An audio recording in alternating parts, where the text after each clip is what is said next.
Jeudi 1er mai 2025, bonjour à tous et bienvenue dans cette édition du journal dont voici les principaux titres. Aujourd'hui 1er mai est célébrée la fête du travail. Vous entendrez dans cette édition le message du gouvernement aux travailleurs béninois à cette occasion. Amnesty International a présenté son rapport annuel 2024-2025 sur les droits humains dans le monde entier et au Bénin. C'était mardi dernier, le document dénonce les atteintes aux libertés et les conditions de détention carcérale au Bénin. Puis en inter au Mali, des réformes politiques majeures ont été proposées lors des consultations nationales le mardi dernier. Le développement de ces titres et bien d'autres, c'est dans un instant.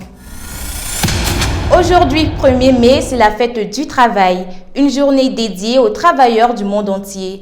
Au Bénin, comme il est de coutume chaque année, le gouvernement adresse ce message aux travailleurs béninois. C'est encore le cas cette année. Dans l'extrait qui suit, vous entendrez le ministre du Travail et de la fonction publique. Elle s'adresse. La fête internationale du travail que nous commémorons donne l'opportunité d'évaluer les efforts consentis par le gouvernement du président Patrice Talon pour améliorer les performances socio-économiques et les conditions de travail et de vie de tous les travailleurs en matière de promotion de l'emploi décent et du renforcement de la justice sociale dans notre pays. Dans le domaine de l'emploi, le renforcement de la mise en œuvre des programmes d'insertion professionnelle et de formation technique adaptés aux besoins du marché pour favoriser l'employabilité des jeunes. À cet égard, il convient de noter que 10 247 demandeurs d'emploi ont été insérés dans l'emploi à travers le programme social d'insertion dans l'emploi PSIE à fin décembre 2024. La formation et l'insertion des jeunes âgés de 15 à 30 ans et plus en situation de sous-emploi ou d'inactivité ayant un faible niveau d'éducation à raison de 21 353 dans les emplois salariés et 21 024 dans les emplois indépendants par le biais du programme Azoli. Nous avons aussi la préinsertion dans les établissements d'enseignement public de 34 105 aspirants au métier d'enseignant par le biais du programme spécial de préinsertion dans l'enseignement maternel, primaire, secondaire, technique et professionnel. 2. Dans le domaine de la fonction publique, le recrutement entre mai 2024 et avril 2025 de 775 agents de l'État au profit du ministère de la Justice et de la Législation, du ministère de l'Agriculture, de l'Élevage et de la Pêche, du ministère de l'Économie et des Finances et du ministère de la Santé. L'organisation en cours du recrutement de 1275 agents de l'État au profit du ministère de l'Économie et des Finances, du ministère de la Santé, du ministère de l'Enseignement supérieur et de la Recherche scientifique et du ministère des Affaires sociales et de la microfinance. Aussi voudrais-je, en ce jour de souvenir et au nom du gouvernement, souhaiter à tous les travailleurs de tous les secteurs d'activité et de toutes les catégories socio-professionnelles de notre pays une bonne fête. Amnesty International Bénin a présenté ce mardi à Cotonou son rapport annuel sur la situation des droits humains, aussi bien au niveau mondial qu'au plan national. Le document présenté à la presse dénonce un net recul des libertés dans le pays et des tensions persistantes entre citoyens et forces de sécurité. Le compte rendu avec José Pogla et Christiane Haïsi. Elle dénonce, défend et lutte contre toute atteinte aux droits humains. Fidèle à ses missions, Amnesty International a présenté ce mardi 29 avril 2025 à Cotonou son rapport annuel 2024-2025 sur la situation des droits humains dans le monde. Année après année, nous alertons sur les dangers de la régression des droits humains. Mais les événements des 12 derniers mois, à commencer par le génocide des Palestiniens de Gaza par Israël, dont nous sommes tous témoins en direct, mais que nul n'arrête, ont montré à quel point le monde est devenu un enfer pour tant de personnes lorsque les grandes puissances abandonnent le droit international et font fi des institutions multilatérales. Au Bénin, la situation reste préoccupante. Dans son rapport de 495 pages, l'Organisation internationale de défense des droits de l'homme dresse un tableau peu reluisant. Elle pointe du doigt les restrictions persistantes des libertés d'expression et de réunion pacifique. La suspension du groupe de presse La Gazette du Golfe, le procès de Steve Amousson, soupçonné d'être frère en vie, les arrestations arbitraires d'opposants, ainsi que l'usage excessif de la force, figurent parmi les cas mis en lumière. Sur le Bénin, les droits à la liberté d'expression et de réunion pacifique ont continué de faire régulièrement l'objet de restrictions. Des personnalités de l'opposition ont été maintenues en détention arbitraire. Les conditions de détention ne respectaient pas les normes internationales relatives aux droits humains concernant le traitement des détenus. Des victimes d'expulsions forcées liées à des projets de développement touristique n'avaient toujours pas reçu d'indemnisation suffisante. Des personnes ont été tuées par des groupes armés aux frontières avec le Niger et le Burkina Faso.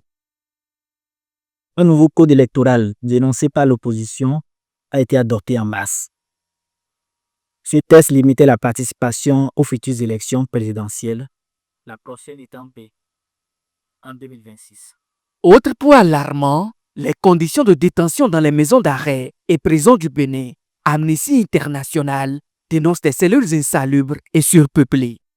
En ce qui concerne les droits des personnes détenues, les prisonniers et prisonnières du pays étaient toujours détenus dans des bâtiments sales et surpeuplés, sans accès suffisant à l'eau potable ni à des traitements médicaux, en référence à notre communiqué du 1er août 2024 que vous connaissez bien. Selon le directeur général de l'agence pénitentiaire du Bénin, les 11 centres de détention accueillaient en septembre plus de 19 000 personnes, ce qui représentait environ 300% de leur capacité. Faute de place, la plupart des détenus dormaient par terre sur le côté, sans même pouvoir se retourner. Malgré la chaleur excessive, la majorité des prisons n'étaient pas équipées de ventilateurs. Une odeur fétide régnait dans les bâtiments et les cellules en rayon du manque d'infrastructures sanitaires. Le nouveau rapport qui vient d'être présenté à la presse est désormais disponible en ligne et au siège de l'ONG à Cotonou. Amnesty International invite les citoyens, les journalistes, les responsables politiques et les membres de la société civile à s'en approprier pour favoriser un dialogue constructif autour des droits humains, de la justice et de l'état de droit. Un adjoint au commissaire du 1er arrondissement de Cotonou est placé en garde à vue pour corruption. Il est soupçonné d'avoir pris de l'argent pour couvrir l'auteur d'un acte d'agression sexuelle sur une femme.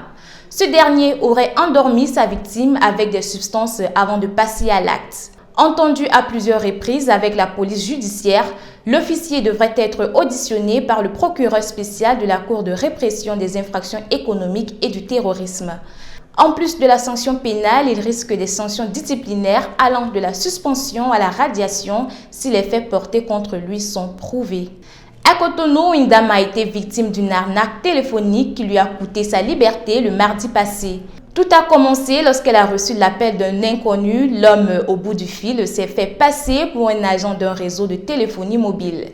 Il lui annonce qu'elle a gagné un gros lot dans le cadre du jubilé de bois de l'opérateur. Mais pour recevoir le cadeau, elle doit faire un dépôt mobile money de 137 000 francs CFA. Pensant à une vraie opportunité, la victime se rend dans une cabine et effectue le dépôt à crédit. L'arnaqueur lui demande ensuite de taper des codes sur son téléphone, ce qu'elle fait sans hésiter.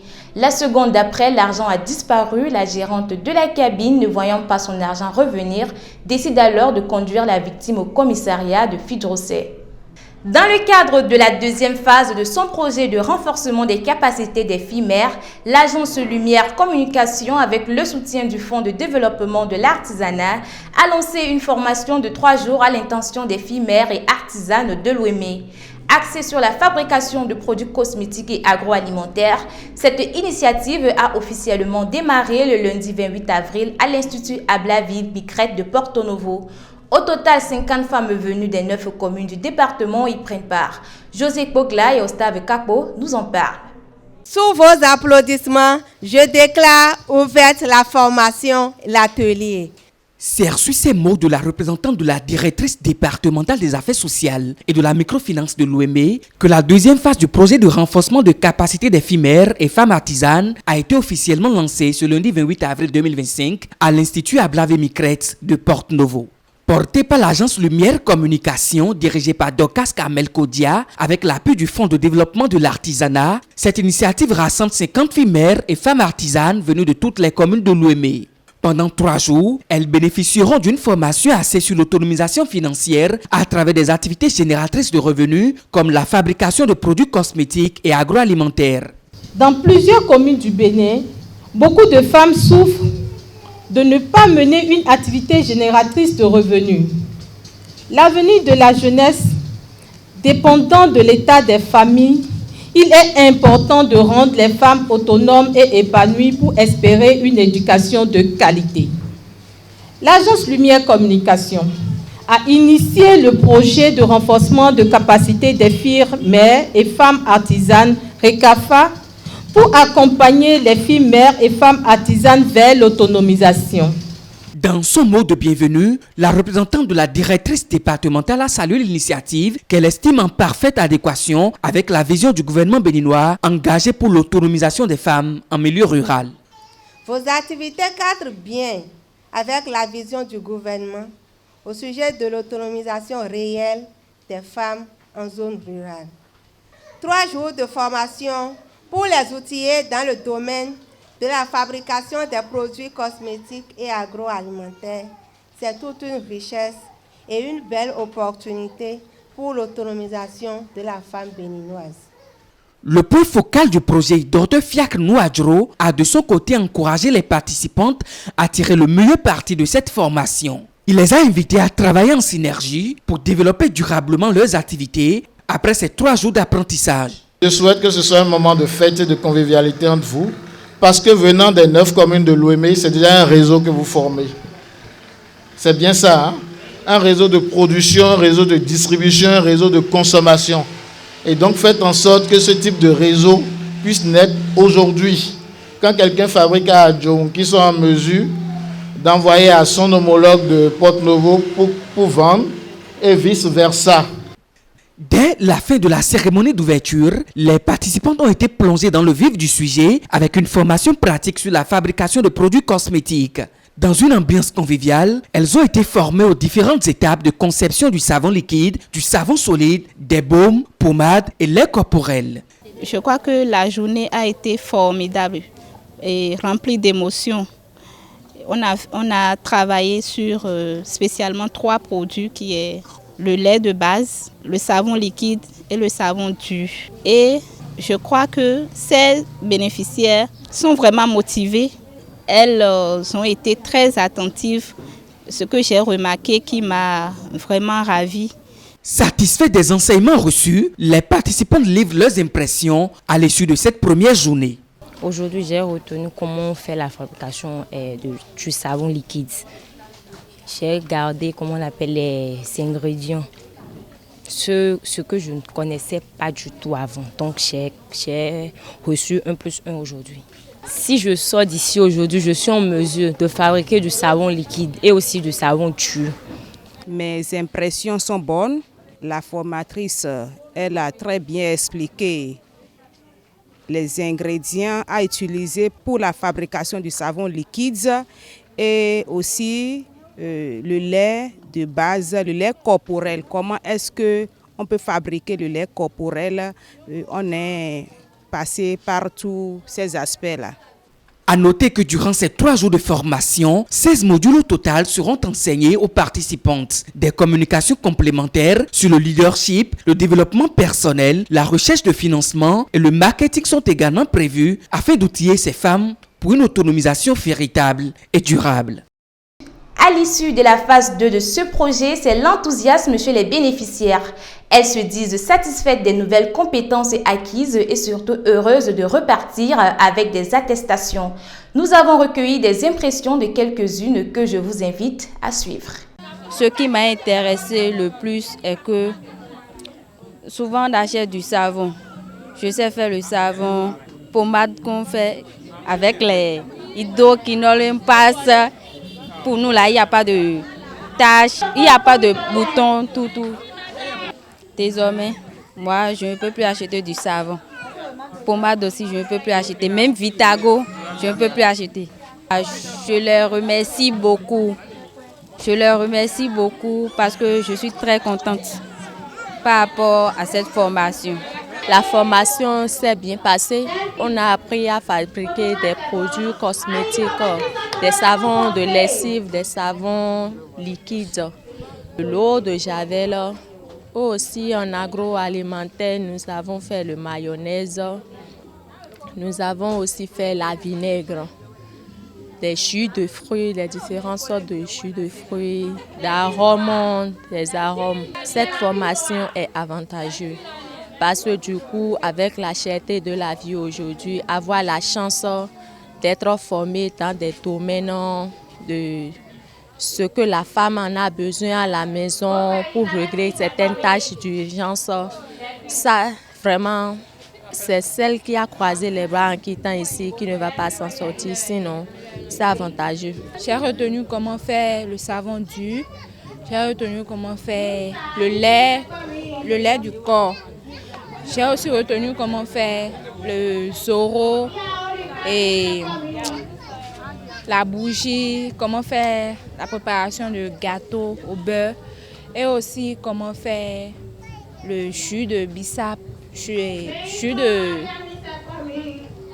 baobab et le sirop de bissap aussi. Ceux qui m'intéressent les plus sont la bougie, la fabrication de la bougie, la préparation du gâteau, comment faire le jus de baobab, comment faire aussi le lait. Ce sera utile pour moi, pour ma famille, comment gérer ma famille, comment gérer mes alentours et particulièrement pour moi-même aussi. Une grande mobilisation de soutien au capitaine Ibrahim Traoré, président du Burkina Faso, a eu lieu ce mercredi 30 avril 2025 à Ouagadougou. Ce grand rassemblement intervient après les accusations du général américain Michael Langley qui a publiquement accusé Ibrahim Traoré d'utiliser les réserves d'or du Burkina Faso à des fins de protection personnelle au détriment du bien-être de son peuple. Notons que la foule rassemblée hier en soutien au président burkinabé a aussi réclamé l'adoption diligente de la peine de mort contre les coupables de crimes odieux. Je l'annonçais également à titre, au Mali, les forces vives de la nation ont conclu mardi dernier une consultation nationale marquante. Parmi les recommandations phares, la dissolution de tous les partis politiques. D'autres recommandations ont été faites, dont la réduction du nombre de partis, une caution de 100 millions de francs CFA pour la création de partis politiques et un âge limite fixé de 25 à 75 ans pour être chef de parti politique. Le financement public des partis sera supprimé. Les assises recommandent aussi l'interdiction pour les chefs traditionnels et religieux de se présenter ou de faire campagne. Le statut de chef de file de l'opposition pourrait disparaître et le nomadisme politique sera interdit. Des sanctions sévères pour les partis contrevenants. Au Kenya, un député a été abattu en pleine rue hier mercredi soir à Nairobi. L'élu circulait en voiture lorsqu'il a été pris pour cible par deux hommes à moto. L'un d'eux a ouvert le feu avant de s'enfuir avec son complice. Transporté à l'hôpital, le député a succombé à ses blessures. La police nationale annonce avoir ouvert une enquête pour retrouver les auteurs de ce crime. Sur X, le président William Ruto a exprimé son indignation et exigé que les responsables soient identifiés et traduits en justice. C'est sur cette note d'information que se referme cette édition du journal. Merci de l'avoir suivi. Vous pouvez également la revoir sur notre site internet et sur tous nos canaux digitaux tous les jours à 13h, 16h, 20h, 23h, 3h et à 7h du matin. Très bonne fête de travail à tous les travailleurs du monde entier.